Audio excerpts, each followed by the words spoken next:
위로를 한마디 하면 그 사랑의 반응이 오는 거야. 너무 행복해서 밤을 새워 공부하고 또 공부한 독일어를 가지고 그 사랑을 고백합니다. 그 사람은 그 독일어가 자기 것이 되었어요. 그런데 열심히 했지만 시험을 치르기 위해서 공부했던 이 사람은 시험이 끝나니까 독일어가 머리에서 싹 지워져 버렸어요. 오늘 여러분, 같은 일을 해도 즐겁게 하면 그것이 내 것이에요. 그리고 그걸 사명이라고 말해요. 근데 마지못해서 억지로 하면 그게 노동이 되는 거예요.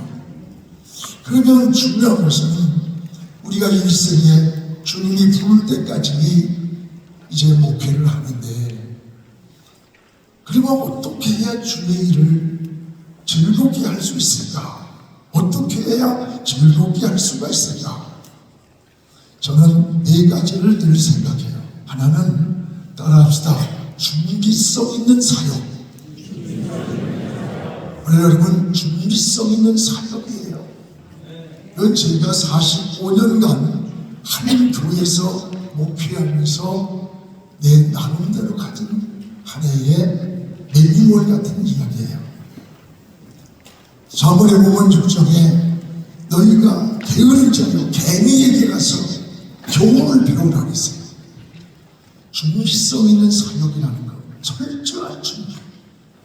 여러분, 하나님도 의욕만 가진 자가 아니라 준비된 자를 사용하는 거예요. 모세가 80년 동안을 하나님이 준비시켜서 이스라엘 백성들을 이끌고 광야를 지나 저 가나안을 향해서 가는 지도자로 불렀습니다. 예수님이 3년 동안을 제자들을 훈련해서 그들을 세계 복음화의 뿌리를 만들었습니다. 여러분, 목회 가운데 가장 중요한 게 뭘까? 준비성이라고 생각해요. 저는 설교 준비를 주일날 끝나면 월요일부터 준비가 시작됩니다. 차근차근 준비를 하고 본문을 정하고 내용을 담고 기도를 하고 묵상을 하면서 가요. 목요일 준비면 설교가 끝나요. 어느 때는 내가 설교를 하고도 굉장히 마음에 감동이 되고 은혜가 돼. 그리고 설교 준비가 다 되었을 때 주일날 이 말씀을 전했을 때 하나님의 은혜가 임하고 성도들이 받는 은혜를, 사실은 은혜는 상대가 받는 게 아니라 내가 먼저 받는 거예요. 내 안에 은혜를 누리고 나면 굉장히 주일이 즐겁고 행복해요. 근데 어느 때는 여러 가지 일을 하다 보니까 설교할 시간이 꽂혀요. 분주하다 보니까 이것저것 하다가 목요일이 지나고 금요일이 되고 토요일이 와도 완성이 안 돼. 그때부터 긴장감이 와요. 자유함이 아니라 압박감이 오기 시작하고 괜히 화장실이 자꾸 왔다 갔다 하고 소화도 잘 안 되고, 여러분, 그때부터 뭐가 그래? 창의성이 안 된다. 여유가 없어요. 이게 뭐가 여유가 없으니까 막 화장실도 가고 막 생각도 팍 막혀버리고 감동도 없고 하긴 해야 되는데 이걸 그냥 뭐든지 준비가 부족하면 조급해지고 조급하면 사람이 편법을 쓰게 되는 거예요.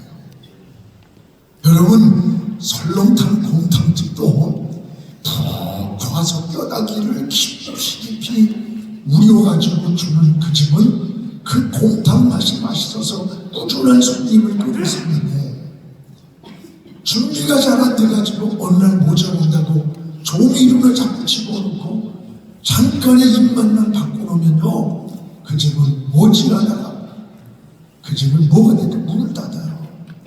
조급하면 조교를 넣는 거야. 그 뼈를 울고서 오래 고를 수 있는 시간이 없습니다. 그래서 저는 목회가 첫째가 여러분 준비하는 거죠. 그러면요 여유가 있어요. 또 하나는 뭐냐? 시간의 우선순위를 여러분 정하세요. 시간에는 우선순위가 있어요. 빨리 해야 되는 일이 있고 첫 천천히 해도 되는 일이고, 반드시 해야 되는 일이고, 미뤄도 되는 일이고, 필수가 있고 선택이 있잖아요. 선택을 안 해도 돼. 미뤄도 되는 일은 천천히 해도 돼. 그러나 반드시 해야 할 일이라면 그걸 우선순위에 두는 겁니다. 저는 그 우선순위를 하기 위해서는 일단 모든 것을 차단해요. 어떤 일이 있어도. 이것이 제 목회에 45년을 꾸준히 변함없이 한 교회에서 목회할 수 있었던 그런 하나의 방법이 아니었을까 생각이 돼요. 그래서 여러분, 우리 목사님들은 적어도 세 가지에 집중해야 돼요. 하나는 따라요, 말씀 준비. 말씀 준비에 집중해야 됩니다. 여러분, 목회의 본질이 뭐라고 생각해요? 우리 말씀을 전하는 거예요. 음식이 맛이 있어야 자꾸 기대감을 내는 기대감. 여러분, 매일같이 식당에 매일 똑같은 음식, 똑같은 것만 갖다 놓으면 짜증이 나요. 원래 우리가 강단의 예비는 영적인 양식을 만드는 거예요. 여러분들이 그 양식을 양들에게 공급해야 되는데, 그 성도들이 이번 주에는 어떤 말씀을 들을까? 뭔가 어떤 맛있는 말씀을 먹을까 하는 기대감이라는 게 있어요. 근데 매일 똑같은 얘기하고 반복된 얘기하고, 어떤 사람은 설교 준비를 집에서 사택에서부터 교회 오는 시간에 준비했대. 그래가지고 하도 답답해서 장로님들이 저 40분 거리로 옮겨놨대. 지금 40분간이라도 준비해보라고. 여러분, 맛있어요. 45년을 준비하면서 거룩한 몸부림이 뭐예요? 몸바람이 뭐예요? 어떻게 하면 양들에게 좋은 꼴을 먹을 수 있을까? 여러분들은 잘 이걸 준비하는 거예요. 여러분, 가정주부가 여기 뭐 어때요? 늘 좀 가정이 맛있게, 야, 이거 참 맛있다. 그 음식을 맛있게 먹을 수 있는 토양, 음식, 이것이 우리 목표가 아닌가 생각을 해요. 그러기 위해서는 말씀 준비에 집중해 우선순위를 둬야 돼요. 여러분, 저는 목사 안수를 82년도에 받았으니까 43년 됐네요. 근데 그때 어느 목사님이 그 얘기를 해요. 10번의 성경을 읽지 않았거든. 난 목사 안수를 받지 말아라. 10번을 성경을 읽지 않았다면 목사 되지를 멈추고 그리고 하라. 근데 그게 지금도 마음에 지워지지 않아요. 성경을 그때부터 저는 다독을 했어요. 막 20장, 30장씩 읽었어요. 20번, 30번, 40번을 읽어가는데 어느 날 마음이 열리고 눈이 열리고 놀라운 거예요. 창세기를 폈는데 창세기에 예수님의 십자가의 구속의 은혜가 나타나는 거예요. 1장에. 그러면서 성경을 넘길 때마다 예수님의 피가 젖어 있어요. 그 성경을 읽으면서 수없이 눈물로 읽어서 눈물로 이 구속의 은혜가, 십자가의 은혜가, 레위기의 제사법을 보면서도 우리 주님이 우리 위해서 회복하기 위한 십자가의 구속의 은혜, 창세기를 보아도 계시록을 보아도 피가 흐르는 보혈이 구속의 은혜예요. 이 구속의 은혜를 가집니다. 사람을 보면 사람이 보이는 게 아니라 저 사람이 예수 믿나 안 믿나 그것만 보이는 거예요. 개 눈에는 뭐만 보인다고. 그리고 40도 넘어가서 제 자랑이 아니라 50도 가니까 그때는 뭐라고 하면 관계라고. 관계. 창세기부터 모든 성경은 계시록까지 관계 행복이더라고. 하나님의 축복의 관계로 우리를 인간을 창조하셨는데 타락한 인간과 다시 하나님과의 대신관계를 회복하는 것에 끊임없이 축복하는 양들을 통해서, 짐승을 통해서, 제사를 통해서, 그리고 인간과 인간관계, 하나님이 인간에게 누리라고 주신 이 축복이 파괴된 것을 다시 회복시키는 대물관계, 대신관계, 대인관계, 대물관계, 성경의 66권이 창세기부터 계시록까지 관계 회복으로 되는 거야. 놀라운 일을 깨닫기 시작해. 성경이 단순하면 해석이 되고 풀리기 시작해. 어려운 게 아니고 복잡한 게 아니에요. 성경이 열리는 거예요. 마지막 주님의 십자가에서 저 겟세마네 갈 때도 보니까 세 가지 기도가 내가 심히 고민한다, 슬프다, 죽게 되었다. 이것도 관계야. 하나님과의 주의의 문제를 해결하기 위해서 십자가를 앞에 놓으신 주님 심히 고민을 하는 영적인 문제였고, 슬프다는 하룻밤만 지나면 배신할 제자들의 모습을 의미하신 인간관계의 문제. 여러분, 죽게 되는 육체의 고통, 성경의 모든 것이 관계예요. 십자가도 수직적 하나님 관계, 수평적인 인간 관계를 회복하기 위해서 십자가를 지셨고, 여러분, 십계명도 뭐예요? 십계명의 본질을 보면 1계명부터 4계명은 하나님과 하나님을 섬기는 오직 하나님과 있습니다. 영적인 관계, 신적 관계 아니에요. 하나님의 수직적 관계. 5계명부터 10계명은 뭐예요?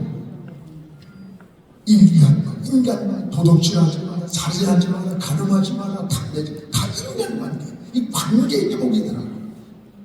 아가리에 성경이 있는데 어느 날 누가복음 24장을 읽게 되었어요.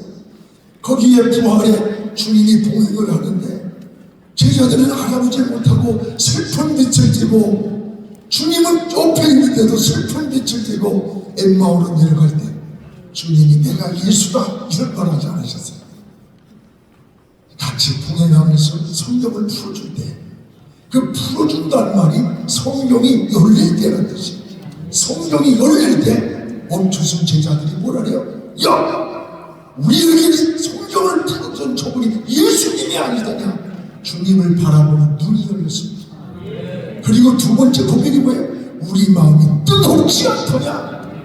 저는 그때의 그 뜨거움이라는 게 무슨 피부로 느끼는 뜨거움이 아니라 내 속에서 타오르는 뜨거움, 영혼을 사랑하는 뜨거움, 기도하지 않고는 충성하지 않고는 주님을 사랑하지 않고는 견딜 수 없는 뜨거운 그냥 막 불이 나오는 불. 그 마음을 가지니까 하나님의 역사가 일어나기 시작하더라고요. 저를 사랑하는 것도 아니고 그냥 목회를 이야기하고 싶었어요. 목회. 여러분, 우리의 본질은 뭘? 성경이에요. 우리 성경으로 돌아가야 돼요. 사람들은 여러 가지 문제를 만나면 저쪽은 자기 나름대로 철학적으로, 또 정치에서 정치적 관점에서, 또 상담학을 보면 상담적. 그러나 우리 모든 것의 본질은 성경적 세계관이에요. 여러분, 성경을 중심에서 모든 답을 찾아낼 수가 있어요. 또 답을 말할 수가 있는 거예요. 이게 열리는 거예요. 열리는 거예요. 그래서 저는 우리 목회하는 여러분들 다시 한번 많은 시간 가운데 말씀을 붙잡으십시오. 20번, 30번, 40번 성경에서 에란골의 셈이 터져야 돼요. 그러면 사막 같아 보이고 환경이 끝난 것 같고 세상이 목회하기 어려운 세대라고 하지만 아닙니다. 삼손이 목말라 쓰러졌을 때에 여러분, 내가 저 블레셋 원수의 앞에서 하나님 이렇게 죽을 수 없습니다 라고 할 때에 다시 부르짖고 눈을 떠보니까 방금 전만 해도 사망이었던 그 땅에서 새이 펑펑 솟아나는 거야. 그 물을 먹고 힘을 얻어서 다시 블레셋 군대를 치러 갔으니 이게 바로 에낙골의 셈이라 했어요. 오늘 우리에게 에낙골의 셈이 우리 임원들을 통해서, 전국노회 임원들을 통해서 일어나서 모회를 살리고 총회를 살리고 한국교회를 살리는 이 역사가 일어나기를 주의 이름으로 축원합니다. 여러분 많이 읽어봤을 거예요. 제가 이 책을 한 15년 전에 한 100불을 사서 줬어요. 아주 얇은 책이에요. 제목은 목사님 설교가 신선해졌어요. 어느 날 한 젊은이가 부임을 했습니다. 그 열심히 자기는 헌신하면서 이제 목사님 내가 직장을 가는데 우리 집에 냉장고에 뭐가 필요해요? 그러면 시장까지 가서 그걸 사다가 넣어줘요. 나 공항을 가야 돼요. 그러면 공항까지 데려다 줘요. 모든 일을 헌신하고 희생을 하는 거야. 그런데 시간이 갈수록 성도들은 불평을 하고 원망을 합니다. 그리고 사람들은 점점 줄어듭니다. 도저히 나는 이렇게 지치도록 사랑하고 헌신하는데 왜 사람들은 떠나고 투정을 하고 지칠까? 절망하다가 자기의 스승을 찾아가 하는 상담의 이야기예요. 그때 스승이 하는 말이 젊은 자매 지금부터 순서를 바꾸래. 자매가 성도들의 냉장고에 음식을 채워주지 못해도 괜찮아. 신방을 못 가도 괜찮아. 라이드를 못해도 경우에 괜찮아. 이제부터 자매는 성경을 준비하게, 설교를 준비하게, 설교에 몰두하게, 그리고 기도하세요. 그래서 포기하기 전에 그 스승의 말을 듣고 성경을 읽고 말씀을 준비하는 거예요. 그리고 기도를 하는 거예요. 예배를 드립니다. 그때부터 사람들은 불평을 해요. 야, 우리 목사님이 사랑했습니다. 은혜가 많았다. 우리들에게 힘들고 일하고 오는 우리에게 좀 도움을 달는데 그것도 못하네. 그러나 다 무슨 말에 제쳐놓고 오직 설교 준비에 올인했어요. 한 달, 두 달이 지났습니다. 그러려고 불평을 하는데도 예배가 교회당에 모여오기 시작하는 거예요. 사람들이 오기 시작해요. 찬송을 부르면 찬송이 옛날과 같지 않아. 기도 소리가 옛날과 다른 거예요. 그들이 4개월이 지나니까 고백이 뭔지 알아? 따라합시다. 목사님 설교가 신선해졌어요. 목사님 설교가 신선해졌다는 거야. 바로 이겁니다. 오늘 우리가 붙잡아야 할 본질이 뭐예요? 하나님 말씀을 붙잡아요. 좋은 꼴을 보면서 영혼을 살려야 돼. 영혼이 살찌면 젖이 나와요. 그 양을 털을 깎을 수 있어. 모든 것이 해결되는 거예요. 그래서 여러분 목회를 한번 좀 수정해 보면 좋겠어요. 그래서 저는 다른 건 몰라도 설교한다는 거 이거는 그냥 우선순위에 두고 이건 우선순위에 두고 100% 원고를 써요. 비록 그걸 보지 않고 할지라도 다 써요. 그리고 우리 목사님들에게도 토요일날 되면 그 원고를 다 메일로 보내요.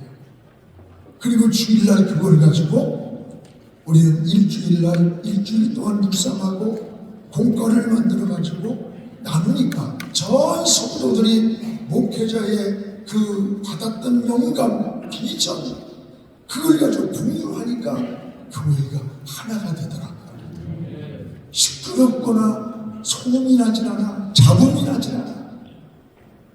여러분 제가 알다시피 성격이 급해요. 내가 사람은 착해. 사람은 착한데 성격이 급해요. 저에게 강단에 올라올 때 이 구두를 못 벗고 그전에 올라왔잖아요. 벗으려고 하면 벗을 수가 없어. 안 벗어져서. 그럼 이리저리 벗다 보면 구두가 이리저리 튀어. 그래서 우리 81세대 초대에 김경준 장로님이 계시는데 그분은 1부, 2부, 3부, 4부까지 예배를 다 듣게 앉아서 뭐 하느냐고 내가 구두 왔다 갔다 하는 거 주워서 똑바로 놓겠는 게 그분의 역사적 사명이야. 돌아가실 때까지 그렇게 급했어요. 여러분 우리의 목회를 한번 수정을 합시다.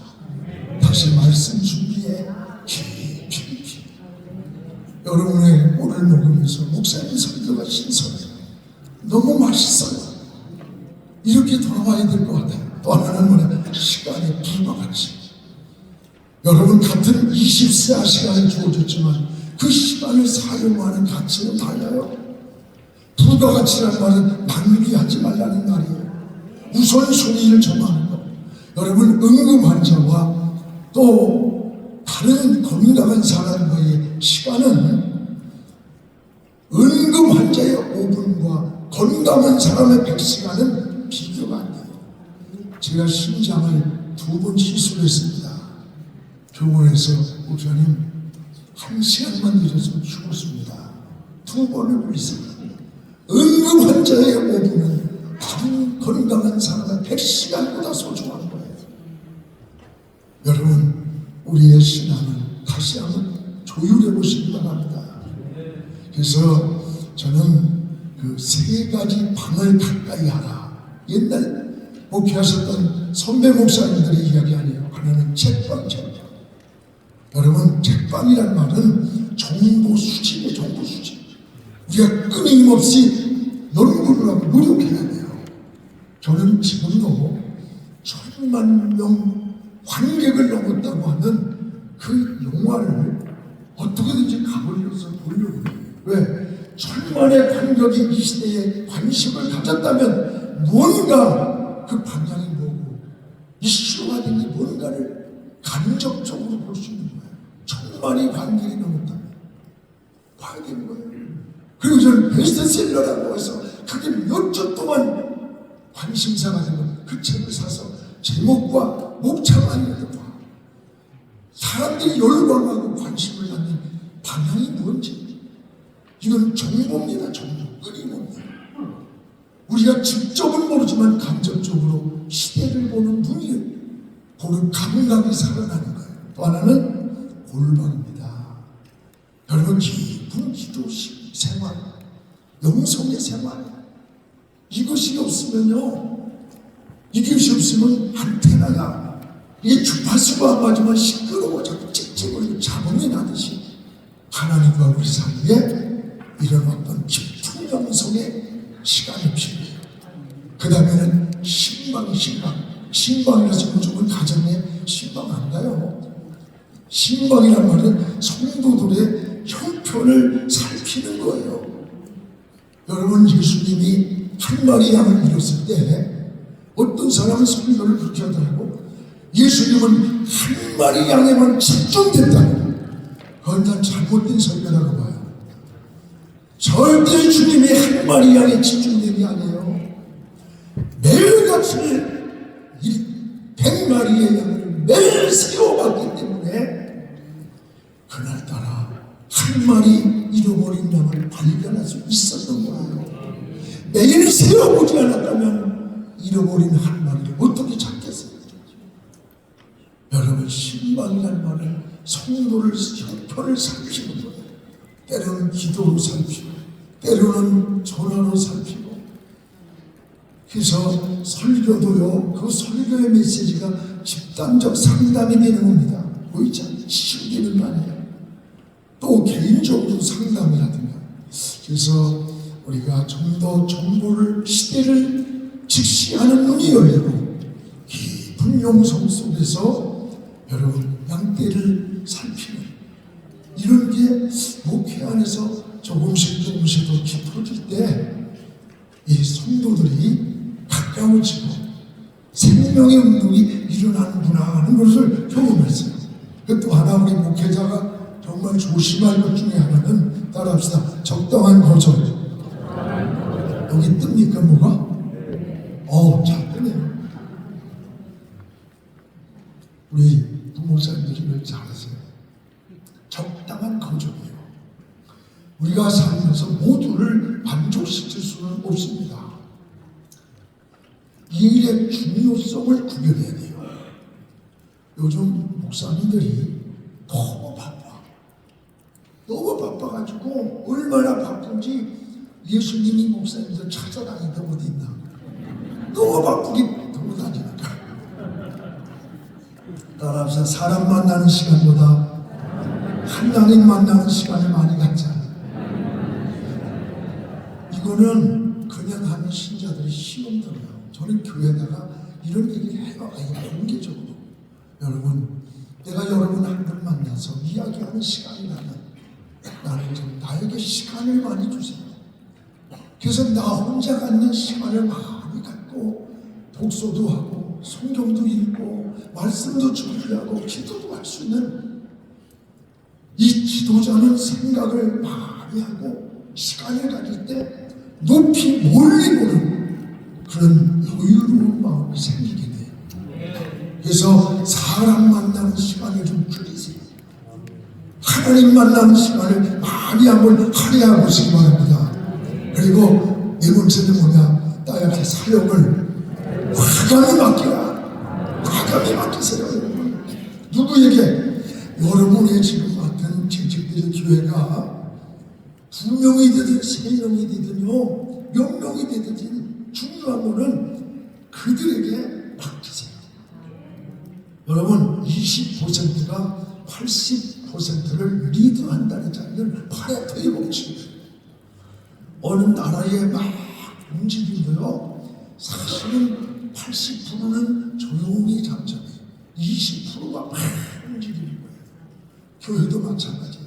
이 사회적 구조도, 경제적 원리도, 경영 원리도 마찬가지예요.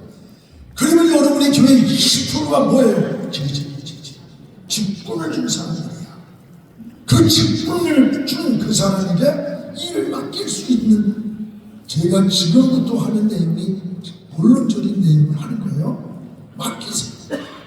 그래서 재직이 2명이 되든 3명이 되든 5명이 되든 그들을 막 훈련하고 교육해서 그들을 동역자로, 협력자로 그들을 삼으세요. 초대교회 보세요. 그 사도들이 뛰어다니면서 구제하고 봉사하다 보니까 헬라파 과부들하고 히브리파 과부들 쌈만 벌어줘. 더 많이 못 받아가지고. 구제는 본질이 아니야. 사실은 쌈이 벌어지는 거야 자꾸만.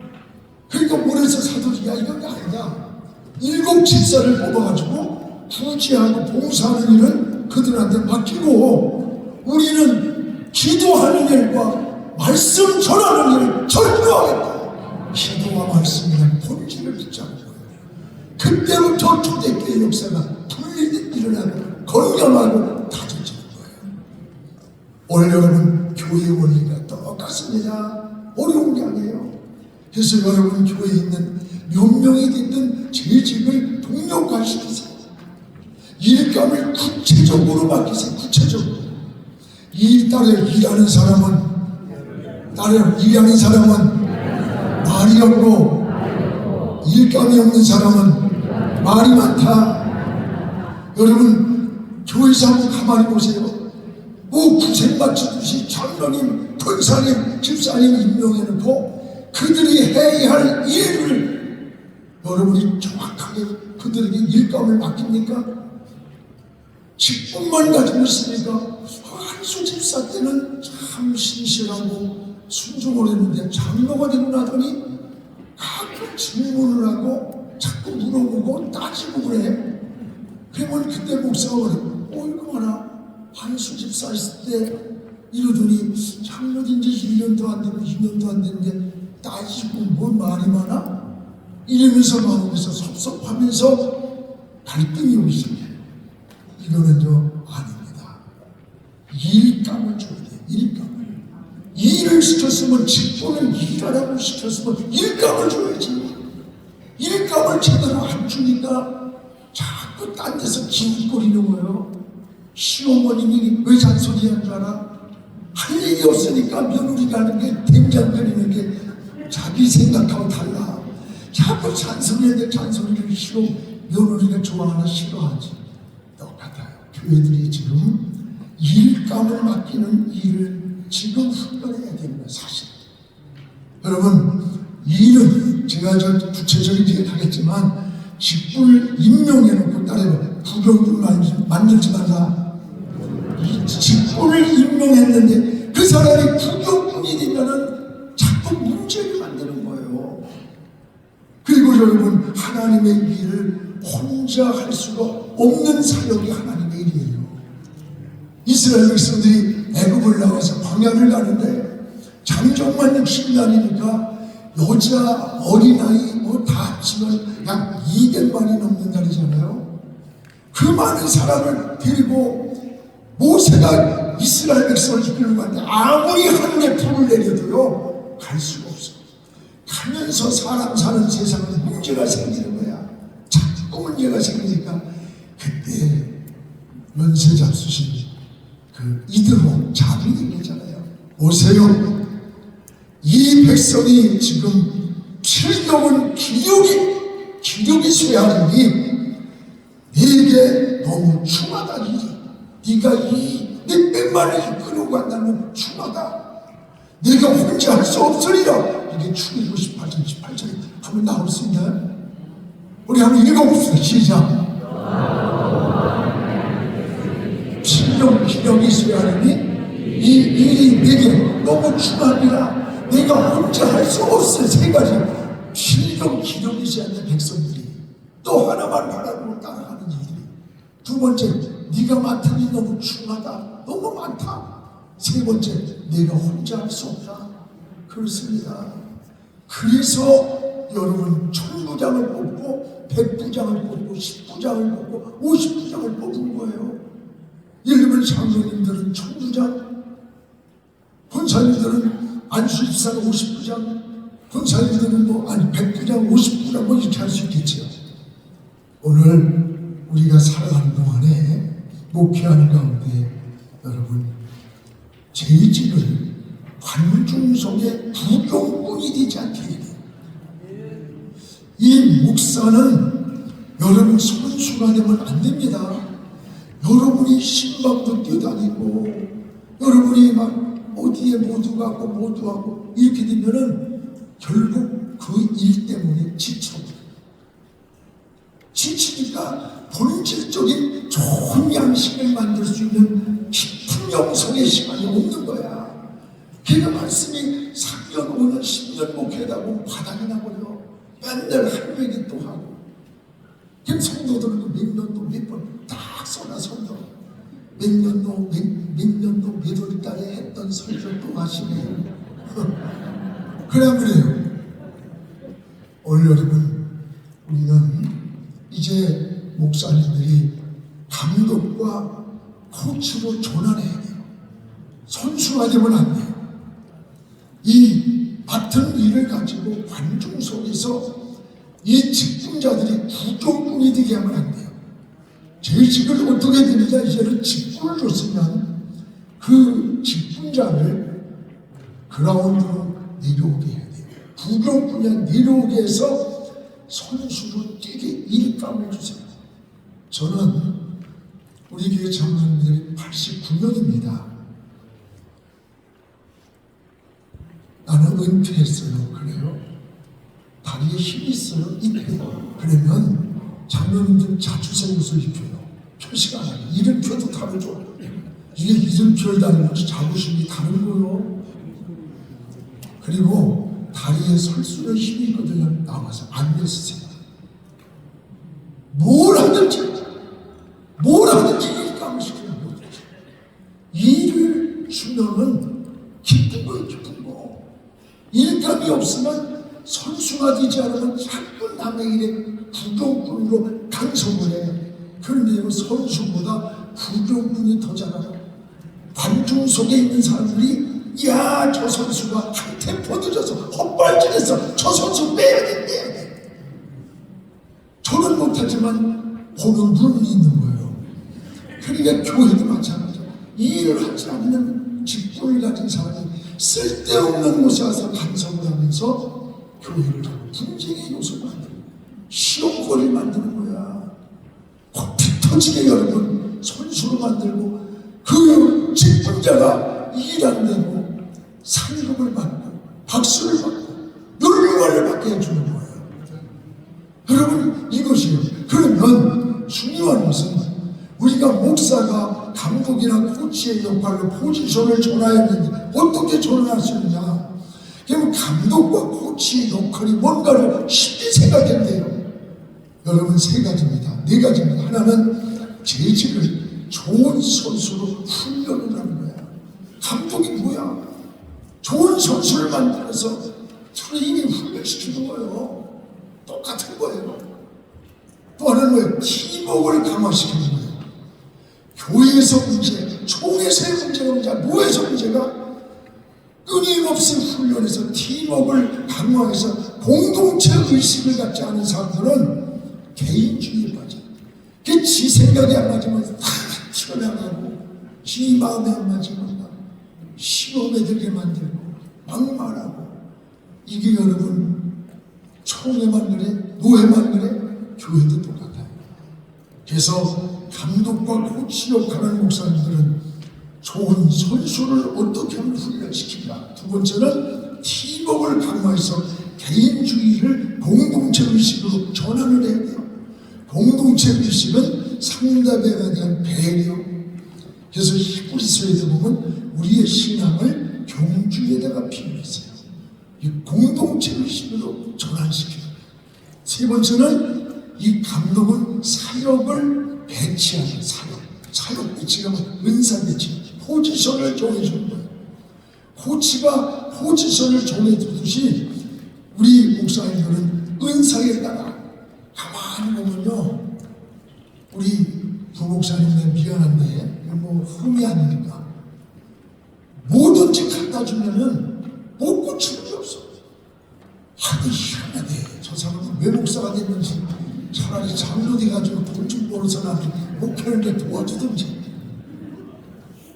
그래서 맥가이버라고 해요. 맥가이버. 뭐든지 TV서부터 컴퓨터 뭐 어느 분야든지 딱 가지면 다 해봐. 나는 그래서 다 잘하는 줄 알았어. 그래서 내가 비서로 임명을 했어요. 행정과 기록과 관리와 스케줄. 이야, 기록이 저렇게 안 될까? 그러니까 내가 이쪽은 발전돼 이쪽은 안 되는 거야. 여러분, 지도자의 지도력은요, 사람을 보는 눈입니다. 그래서 어떤 사람은 근데 너무 잘해요. 지금 잘해요. 정말 80% 정도 너무 잘하는데 처음에는 답답하더라고요. 이거 어떻게 해야 될지. 사람을 보는 거예요. 이 사람이 수비인가 공격중가, 이 사람이 어떤 포지션에 놔야 되는 것인가를 은사 배치, 은사. 그래서 열심히 활동적인 사람을 일하는 거, 활동하는 일에다가 맡겨주고, 또 차분하고 뭐 이렇게 잘하는 사람은 또 그런 교회에 사역을 맡겨줘서 여러분 교회 교육자를 많이 청빙하려고 그러지 말고 그분들이 사역을 봉사할 수 있도록 만들어주고, 훨씬 전문 사역에만 거기에 전문인을 그곳에 모시면 돼요. 여러분, 이 교회 생각보다 일꾼들이 많습니다. 시켜보세요. 우리가 이 은사 배치를 잘 해주지 못해서 오는 일들도 많아요. 그래서 절대 저는 목사님 여러분들에게 여러분들이 선수가 되면 안 된다는 얘기를 하고 싶은 거예요. 선수가. 그러면 나중에 탈진하고 더 높게 보지를 못해요. 여러분이 우리 교회에서 부목사님으로 이렇게 계시다가 가서 우리 교단에 한 16명인가 사역들을 참 잘하세요. 내가 너무 감사한데, 첫 번째가 선수를 뛰지 말라는 얘기를 해요. 오늘도 오면서 얘기했어요. 여러분, 열심히 해서 내가 잘하려고 사랑도 하고 신방도 하고 이렇게 되면 다 뛰어다니지만 사람이 할 수 있는 한계가 와. 올라가면 탈진해요. 더 높이 멀리 볼수록 본질을 놓치는 거야. 목사는 모는 것 같지만 시간을 많이 가져라. 하나님과 교제하는 시간을 가져야 돼요. 그래서 성경을 붙잡고 성경을 읽다가 눈물을 흘리고 감격이 오고, 그런 꼴을 먹이면요 생명운동이 일어나기 시작해요. 다른 게 아닙니다. 그래서 여러분이 선수가 되려고 되지 말고, 그러면 탈진하기 때문에 그 집사님들, 권사님들이나 5명이든 4명, 10명이 됐든 그들을 갖다 사역 배치에다가 시키세요. 저는 교육자들, 교육자를 싹 평신도 성도 그리고 간단합니다. 딱 환자집에 갔을 때는 성경구절 어떤 거, 그리고 돌집에 갔을 때는 딱 정해주고 뭐라니. 우리 목사님께서 오늘 이 말씀을 가지고 1년 동안 하나님이 축복해 주시고 돌을 맞이한 자녀를 위해 축복하라고 했습니다. 간단해요. 아이가 자라며 지혜가 더하고 키가 더하고 사람에게 사랑받도록 예수님의 모습 아니야. 우리 목사님이 이 말씀을 전하면서 우리 사랑하는 자녀가 자라가면서 지혜가 더하고 키가 더하고 하나님과 사람 앞에 사랑받는 훌륭한 인물 되기를 축복합니다. 그리고 뭐요, 내가 안 갔는데도 목사님 고마워요. 몇 가지만 훌륭해 보세요. 몇 가지. 많은 게 없어. 환자집에 가서도 마찬가지야. 음료수를 사가져가서 어떤 여러분 부목사님들 훈련하는 총회의 프로그램을 만들어야 됩니다. 정말 그분들 희생 많이 하고 헌신해요. 그러나 일을 잘못하면 오히려 없는 것만도 못할 정도로 교회가 시험에 빠집니다. 사인을 자기가 받아가면 안 돼. 절대 설교를 해도 담임 목사님이 설교했던 것에 20-30%를 언제 했든지 그 인용을 할 줄 알아야 돼. 그때 이런 말씀이 굉장히 은혜가 되었습니다. 이렇게 되면 곁가지가 많으면 열매가 부실합니다. 그래서 우리는 음료수를 많이 사는 우리 부목사님이 있으면 하는 거예요. 꼭 가면 환자집에 가도 우리 목사님께서 좀 건강하게 속히 회복되기를 기도합니다. 양비 목사에서 그 드링크 박스에 붙여라 스티커를. 그리고 목사님이 말려가서 기도해 드리라고 했어요. 속히 회복되기를 기도한다고 간절히 기도해 주면 나는 안 갔는데 목사님 고마워요. 목사님 이렇게 오셔서 기도해 주셔서 사인을 자기가 받으면 안 돼요. 이걸 장례식에서도 장례식에서도 오늘 이렇게 하나님의 부흥을 받아 슬픔을 당한 유족들을 위로합니다. 오늘 우리 당회장 목사님께서 오늘 계시록 22장 4절 말씀을 가지고 하나님의 말씀에 위로와 소망을 드리라고 했습니다. 사람이 한 번 태어나서 죽는 것은 정말은 천국이라.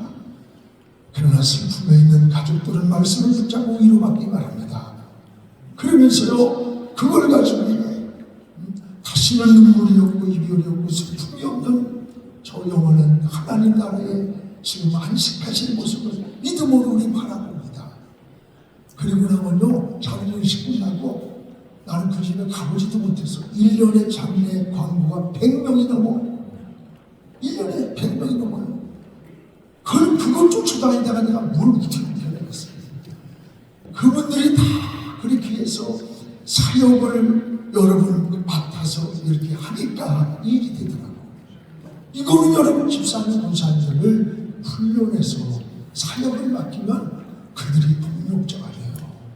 되고서 안 되고서 구체적인 얘기는 나중에.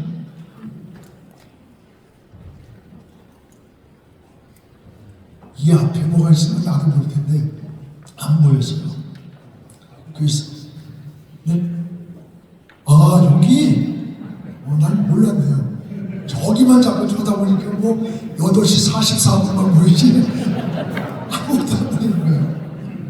그래서 오늘 여러분 낙심하지 마세요. 여러분 개척하는 마음으로 이제 교회가 덩치만 크도록 회사도 뭐고 앞으로 보세요. 그 자리 통통 비고 무섭습니다. 빈자리에서 유령 같은 사람이 앉아있는데 코로나 때 보니까 무섭더구만. 20명 앉았는데 내가 정신력 왔다 갔다 하더라고. 무서워요 오히려. 여러분 이제 소그룹으로 잘해서 여러분의 교회 집사님들, 권사님, 장로님들을 일할 수 있도록 여기까지만. 그래서 사역을 함께 할 수 있으면요 많은 목회가 다시 회복되리라고 믿습니다. 네, 지금 여러분 개척하기 때문에 우리는 뭐 시스템이 약해서 교회가 뭐 추천해 그거 100번 얘기하고 있으면 뭘 거야. 우리에게 주어진 환경과 조건을 가지고 가정이든지 가정에서 소그룹을 만들어서 자꾸 만들어 나가면 벌칙이 돼 있습니다. 우린 지금 몇 년 전부터 소고름으로 막 목숨 걸고 잡아요. 소고름으로 만들자면 안 돼요. 또 변화도 여기서 일어나는 거예요. 이거 우리 주회장님이 잘 하시더라고요. 책임이니까. 그렇죠? 소고름이 소고름. 그러니까 우리는 이런 감독 코치의 역할 해서 이 일을 좀 하고, 또 감독은 첫째 좋은 선수를 훈련, 두 번째 팀워크를 강화해서 개인주의를 공동체 의식으로 함께 서로 배려하는, 세 번째는 사역을 배치해서 그 사람이 뭘 잘하나를 시키는, 그리고 네 번째 전략을 짜는 전략. 이건 여러분 그냥 넘어가겠습니다. 전략가가 누굽니까?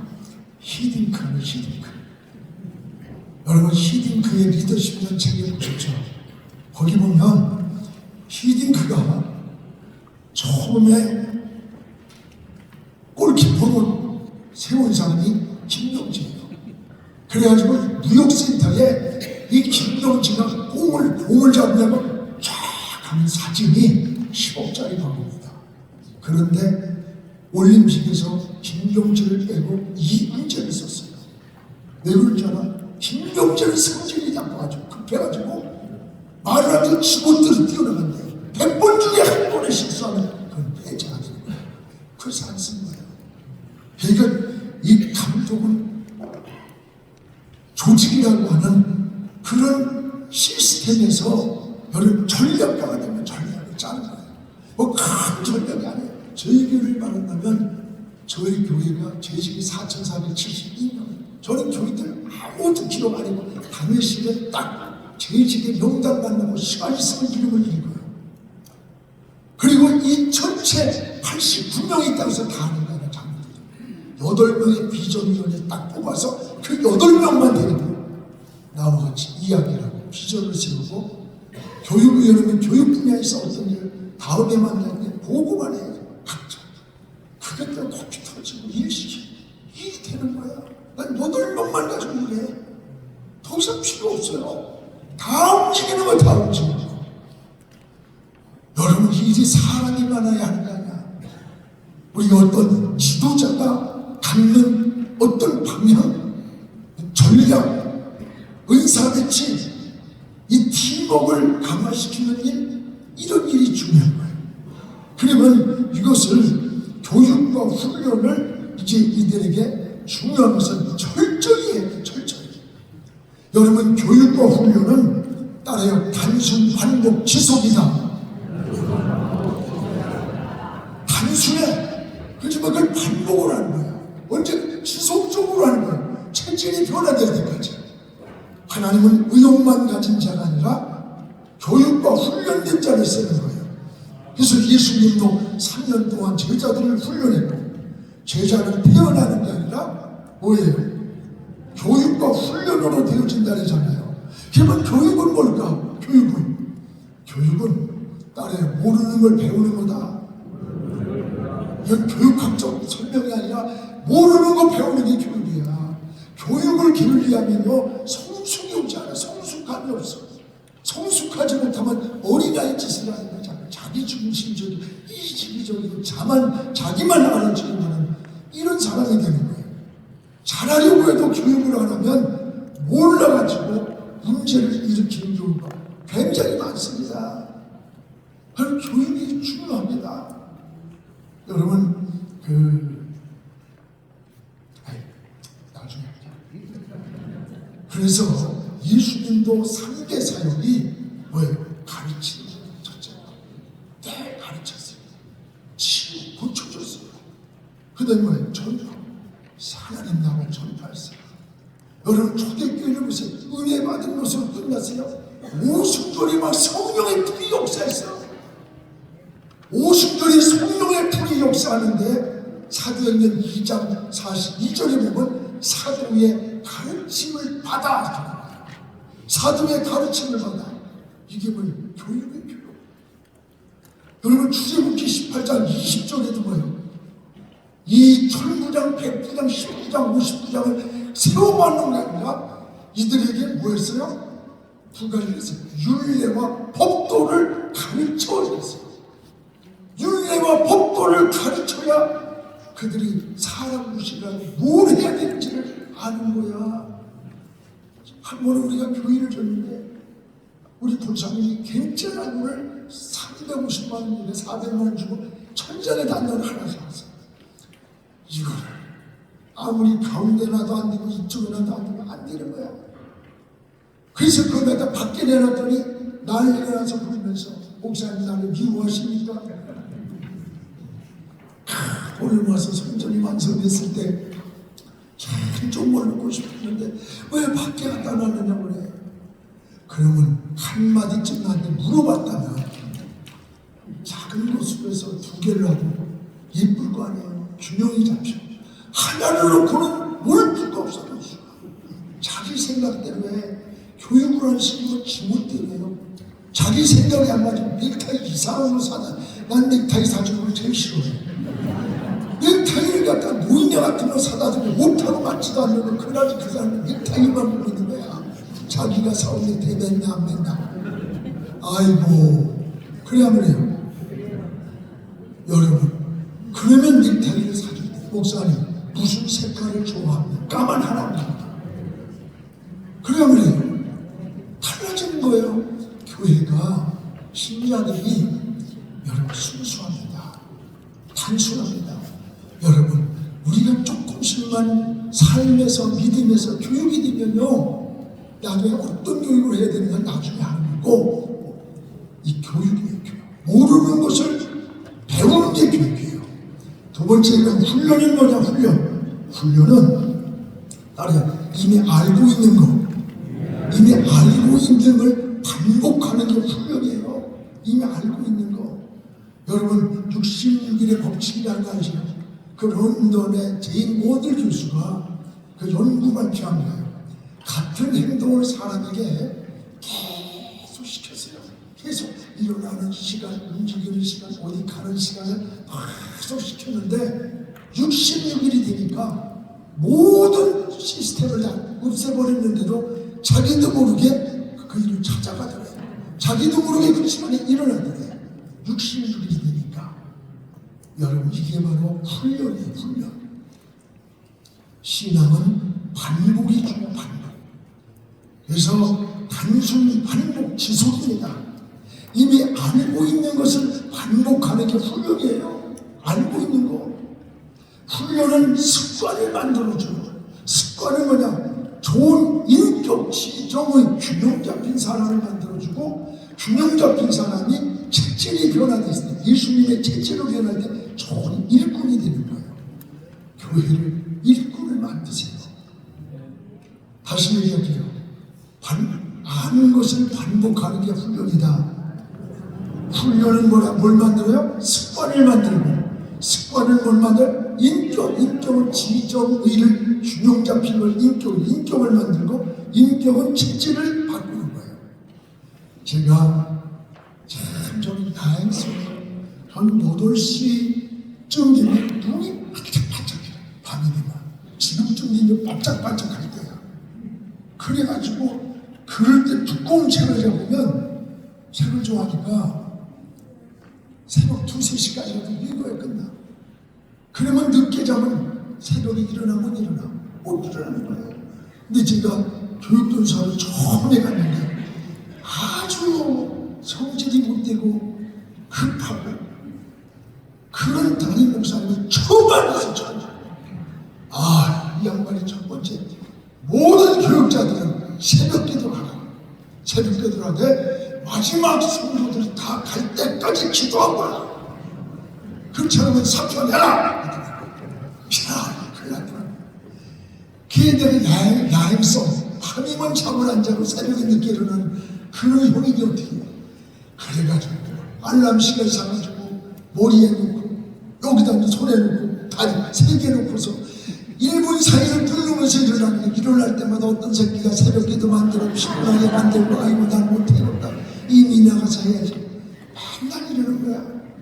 그대가 어느 날 늦고 또 그전에는 서울에도요 거기 우리 내가 처음 있던 교회는 이렇게 하수고 이게 하천이 내려가는 서울 시내인데도 그걸 복귀를 안 해서 그게 똥오줌이 같이 내려간다.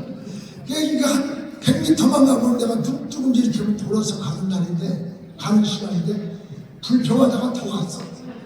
그 시궁창에 빠졌는데, 허리까지 잡아. 걔 목욕탕에 갔더니, 안 된대. 목욕탕 다 보셔서 못 온다. 그래서 그날 늦게 갔더니, 왜 안 나왔어? 그래.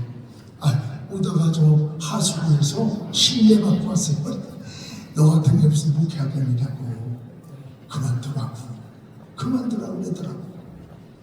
참, 여러분, 제가 이렇게 형편없는 사람이에요. 그러면서 호적거리면서 갔는데 그 세월이 얼마 됐겠어? 45년이 넘었잖아요. 그러니까 12시에 자도 4시 반에서 5시 안에 4시 반이면 눈이 떠져. 이건 내가 믿음이 좋아서 그런 건 아니에요. 뭘까? 내 몸이 야행성이 새로운 체질로 바뀌는 거예요. 그러니까 밤문화가 새로운 문화로 체질이 바뀌니까 눈이 떠지는 거예요. 눈이. 오늘은 훈련을 이룬 거예요. 그래서 성도들에게 훈련이라는 것을 시켜야 됩니다. 자꾸 시켜야 돼요. 그래야 변화가 와요.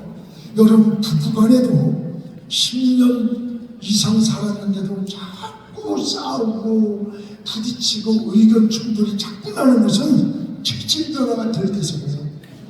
알아야 돼. 저는요 근본적으로 우리 사람하고 안 맞는 인간을 만났어. 나는 시골에서 자랐어요. 안성에서 어렸을 때에 그냥 밭에서 우리 어머니가 물을 뜯어서 탁탁탁 쳐서 그 뭐에 겉절이 해주는 거.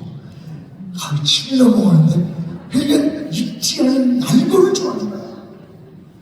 뭐 그때는 냉장고가 있어 뭐가 있어요. 어렸을 때. 그러니까 겉절이면 날거 이런 걸 좋아하는데 우리 집사람은 종로구 관음동이 정도 600년 서울 원주민이야. 그러니까 서울서 자라서 서울서 커가지고 서울. 이 사람들은 모든 음식을 익혀서 먹어요. 그러면 딱 좋아서 결혼했는데 첫날부터 뭐 음식을 받아 자기야 맛있었는데 혀 터지는 거 김치를 갖다 놨는데 나는 신거를 쳐다도 안 봐요. 성질이 급하지 미치겠는 거야 이게. 그래서 난 신거 못 먹어.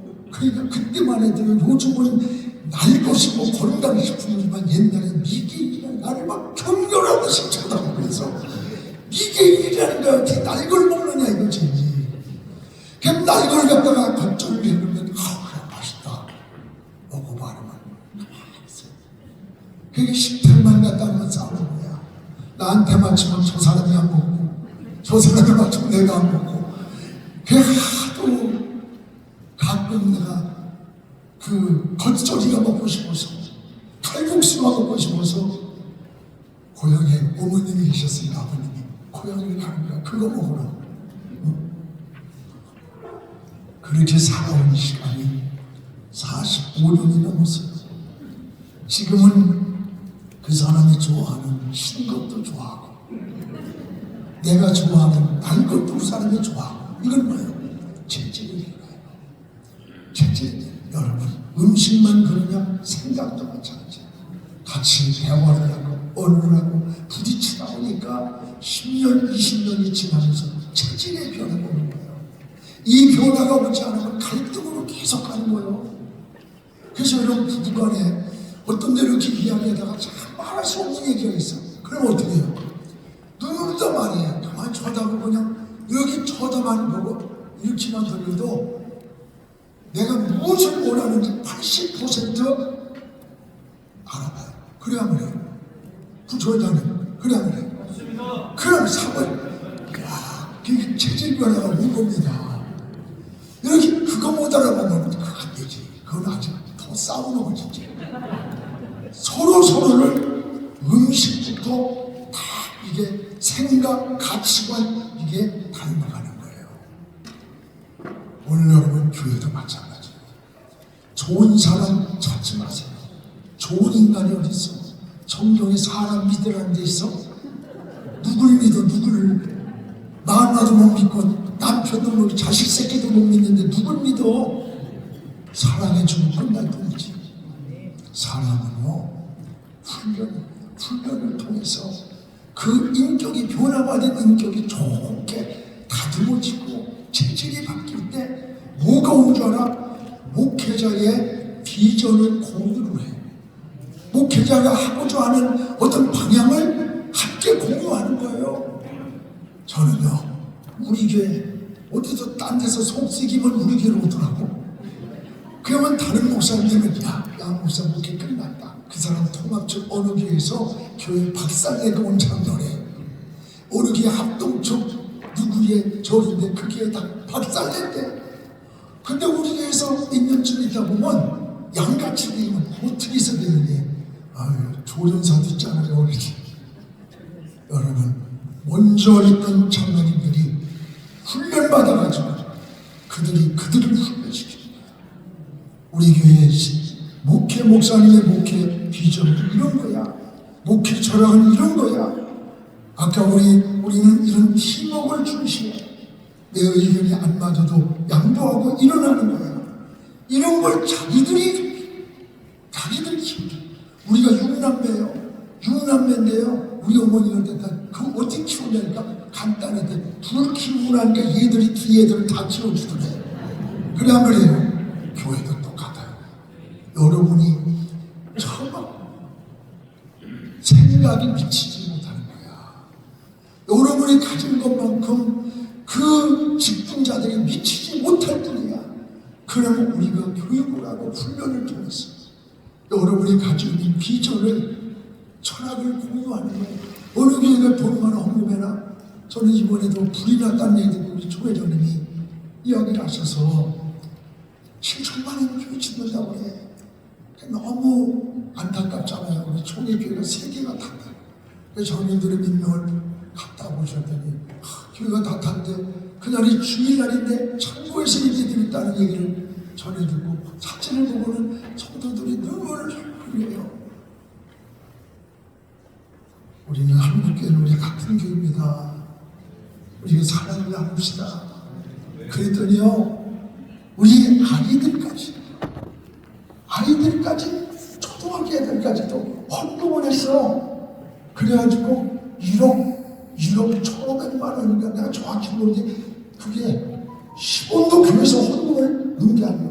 장로들이 돈이 있어서 합니까? 안 해요. 돈 있는 인간들이 합니까? 안 해요. 이런 게 여러분 공유된 하나의 어떤 교육과 훈련 안에서 이루어지는 거예요.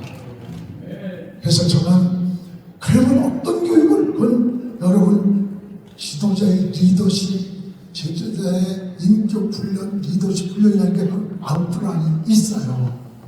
여러분 한번 보시고 제가 요 끝에만 하고 이제 마칠게요. 여러분들이 다 지나가고 뭐 리더십 훈련, 지도자의 인격 훈련 지나가고 여기에 훈련된 재직이면 나타나는 결과가 어떻게 나타나는가가 중요하잖아요. 그래요? 지도요? 좀 더 해도 되죠? 5가지를 나타나요. 하나는 지금같이 이게 훈련이 되고 교육을 시키고 자꾸 여러분이 몇 명 되는 재직들과 모이고 전원들과 모여서 이런 것을 가지고 나누다 보면 첫째는 말이 없어져. 왜 말이 자꾸 생기면 참 피곤한 거잖아. 말이 없어. 일꾼은 따라 일꾼은 말이 없고 말꾼은 일감이 없다. 일감이 여러분 분명하기 때문에 말이 없는 거예요. 일감이 분명히 주어지면 말이 없는 거예요. 다 일감을 만들어주니까 말이 없어요. 두 번째, 손님에서 주인으로 전환이 돼요. 여러분 손님과 주인이 어떻게 되나? 손님은 대접을 받아요. 대접을 받고 사랑을 받는데도 왠지 그 자리가 긴장이 돼 있고 그 자리가 불편해. 그렇게 편하잖아요. 어디 가서 여러분 넥타이 메고 정정하게 대접받고 와도 집에 와서 딱 그거 치고 나야 아유 편한 거야. 손님과 주인은 달라. 손님은 대접을 받아도 긴장되고 불편한 거예요. 오늘 여러분 주인은 어때요? 주인은 희생을 해. 어떻게 하면 저 손님을 기쁘게 해줄까, 잘해줄까 하면서 즐거운 거예요. 왜? 내가 주인이기 때문에 애착이 있는 거예요. 그래서 손님의 자리에서 있던 신자가 주인의 자리로 돌아와. 그래서 그 일을 보고 무관심하게 보지 않아. 어떤 일을 받아도 자기가 찾아가. 혼자 있는 와중 가서 옆에 앉아서 신부가 되어줘. 주인이 되어 있기 때문에 생각이 다른 거예요.